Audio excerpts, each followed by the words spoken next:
we've all seen since the explosion of cell phone and social media apps the detrimental effect it's had on children, not only in learning, but also their psychological and social well-being. And, you know, as the governor said earlier today, the jury's out, that phones should not really be with children in schools. And so my argument is we need to unplug our children so they can plug themselves into a brighter future. And that means so that they can be engaged in the classroom, so that they can have that social interaction that is so vitally important for human development.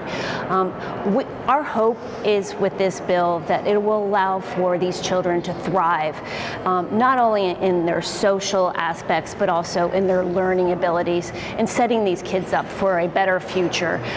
We've seen the effects for the last decade and a half of these cell phones in schools. As I said today, they're getting notified every minute on the minute, and it is distracting. It is also detrimental to learning and social ability. And so I'm proud to stand by this bill and thank Senator Brenner for all his work in education in Ohio and what he's allowing me to introduce this bill in his committee today. Over the weekend, I watched an old movie, 16 Candles, starring Molly Ringwald, but there was bullying back then. I mean, there's always been bullying, but imagine today, though, especially those of us who are adults or older, if you're constantly bullied online every minute of the day.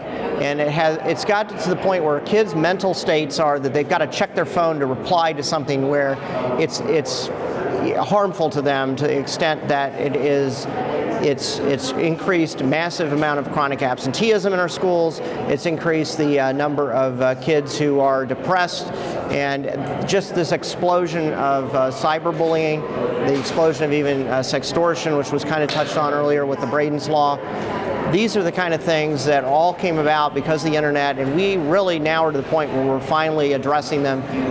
Great bills like Senate Bill 158, I think, are going to go a long way towards stopping this and reducing the online and constant bullying that we're seeing among kids.